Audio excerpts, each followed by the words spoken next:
Okay, let's dive into this. Welcome to This Explainer, where we're going on a truly wild journey today. We're going to trace a path that starts with a historical, accidental fungal mind hack that literally altered the course of human events.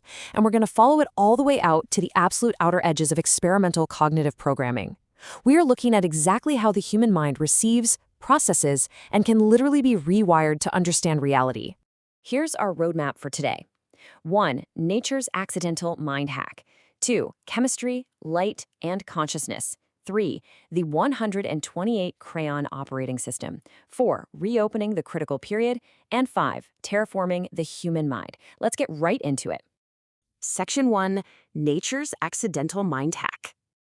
Long before humans ever thought about deliberately engineering the mind, nature accidentally hacked it. And it did this using a tiny grass-parasitizing fungus called Claviceps purpura, which is more commonly known to us as ergot. Ergotism, the disease you get from eating ergot-infected grain, literally altered world history. If you ingest this fungus, the symptoms are incredibly severe: tremors, violent muscle spasms, delusions, and profound hallucinations. To put that into perspective, in 1772, Russian Tsar Peter the Great's army was completely halted at Astrakhan. Why? Because both the soldiers and their horses ate ergot-infected rye, which completely destroyed their ability to fight. And in 1789, it's theorized that ergot-contaminated grain directly contributed to the mass panic and paranoia known as the Great Fear during the French Revolution. It's wild. And this brilliantly illustrates the macro-level impact of this accidental mind hack when we compare France and England between 1750 and 1850. France relied heavily on rye, which is highly susceptible to ergot, and that led to frequent ergotism and erratic population growth with high infant mortality. England, meanwhile, preferred wheat, which rarely gets ergot. Because of that dietary difference, alongside a slightly cooler climate, England enjoyed much steadier demographic growth. A simple dietary fungus shifted the demographics of entire nations. Section 2. Chemistry, light, and consciousness. So how exactly does a simple crop fungus cause such profound cognitive disruptions and mass hallucinations? Well, the answer lies in the chemistry of ergot alkaloids.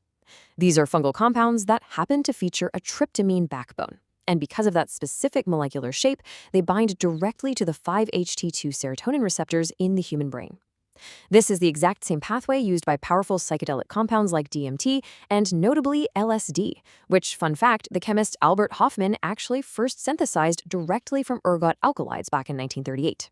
Essentially, this chemistry hijacks our serotonin system, dissolving our ordinary sensory filters and dramatically amplifying how we process the world. But before external chemistry ever enters the picture, our reality is already being dictated by light. It starts the moment your retina absorbs photons of light. Those signals travel to a tiny cluster of neurons called the SCN, which acts as your brain's master clock. This clock then tells the pineal gland to either release or inhibit melatonin and serotonin, based purely on whether it's light or dark outside. Every single day, literal light dictates your neurotransmitter flow, perfectly setting the stage for your consciousness.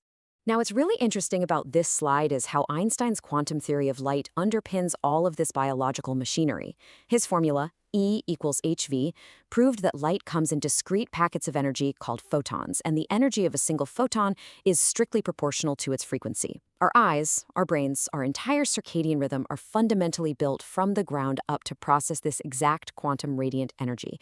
We are, quite literally, creatures of light and chemistry. Section 3. The 128C crayon operating system. Okay, let's pivot from the accidents of history and the physics of light to deliberate cognitive engineering. What actually happens when we take control of how the brain learns and processes signals? Well, we get experimental methodologies like the 128 crayon system.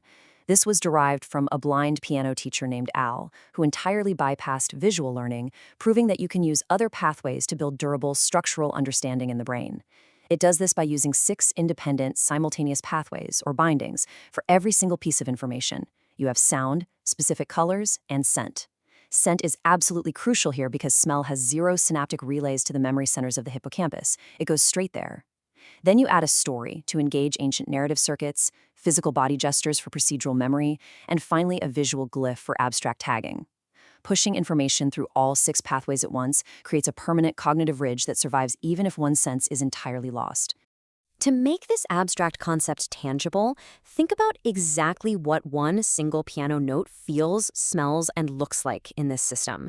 The note C1 isn't just a sound.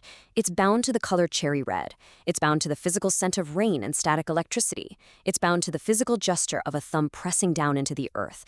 And it's tied to a one-sentence story about a seed singing a tree into bloom. It's a massive, multimodal cognitive installation for a single frequency. And this system scales this whole thing up to the number 128. That represents the 88 standard piano keys, which act as your vocabulary, plus 40 harmonic grammar elements derived from legendary studio-based Carol Kai, which provide the syntax. Together, these 128 elements create a complete cognitive language of music. Because of those 6 bindings, this isn't just data being memorized for a test. It is a permanent architecture installed directly into the brain's physical framework. Section 4. Reopening the critical period. Now, here's where we hit a massive biological limit between children and adults. While young children around ages 2 to 7 can install this 6-binding architecture effortlessly, adults hit a rigid biological wall. In childhood, our DNA's chromatin is wide open. We have massive neuroplasticity, literally forming millions of connections per second. It's prime time for building foundational architecture. But in adulthood, that chromatin physically seals up through a process called DNA hypermethylation. Our neural networks become stable, but closed. It acts as a biological defense mechanism to protect what we've already learned, making it incredibly difficult to write new foundational systems like perfect pitch later in life. So the crucial point is how you bypass that sealed chromatin in adults. We have to look at underground, highly experimental data from a chemist named Lazar in the 1980s. He used subhallucinogenic doses of a compound called 2CD alongside intensive learning. The results are striking. Carl acquired advanced German in just 2 weeks. Bia played piano by ear permanently. Meg had enhanced hearing acuity that lasted well over 10 years. Impartially speaking, this data suggests these pharmacological sessions didn't just boost performance temporarily. They produced structural, non-state-dependent, permanent cognitive changes. Which brings us to a highly speculative but fascinating theoretical framework called the adult protocol hypothesis. The idea is to use a drug called valproic acid to literally hold the chromatin open, effectively unsealing the DNA. You then combine that with 5-HT2A agonists, just like we discussed earlier with ergot and psychedelics, to relax the brain's sensory gating and induce a temporary state of synesthesia. Essentially, chemistry is used deliberately to briefly return the adult brain to its childhood state, allowing those 128 multisensory bindings to be permanently installed.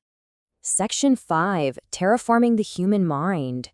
Let's move to and see how this builds into the profound philosophical and ethical tensions of installing permanent, invisible cognitive architecture into a human being, especially a child. The source material refers to this as the critical chorus. Writer Joan Didion's critique focuses on class and access. She argues that if this system works, it will likely only be available to the wealthy, massively accelerating class divergence. Catherine Magellet raises the crucial issue of bodily autonomy, pointing out that a child cannot possibly consent to having a permanent, invisible cognitive architecture installed in their brain. And philosopher Chogyam Trungpa adds that simply making a brain more capable and efficiently programmed does not necessarily make that person more free. The source document refers to these critiques as the immune system of the method. William S. Burroughs summed up the dark side of this potential perfectly when he said, "If you can bind it, you can mandate it. Every instrument wants a vein." The core risk here is that a system designed beautifully to teach music through multisensory binding could, theoretically, be co-opted to bind ideology directly to emotion, effectively manufacturing cognitive consent without the person ever even knowing it happened. And the stakes are incredibly high because of the depth at which this might operate. There's a highly speculative, mind-bending concept mentioned in the sources called the biophotonic hypothesis. It suggests that the white matter in our brains, the myelinated axons, might physically act like fiber optic cables. This means these multisensory bindings might not just be electrochemical. They could literally be communicating via actual light photons trapped and bouncing around inside the brain's architecture at near light speed. Which brings us to the ultimate question of this explainer. When we use enriched environments or bindings or even chemistry to build these cognitive ridges, are we simply discovering a pre-existing cognitive architecture that was already waiting there in the brain? Or are we permanently, fundamentally terraforming it into something entirely new? It's a fascinating question about the true nature of your own mind's operating system, and definitely one I'm going to leave you to ponder. Thanks for diving into this with me.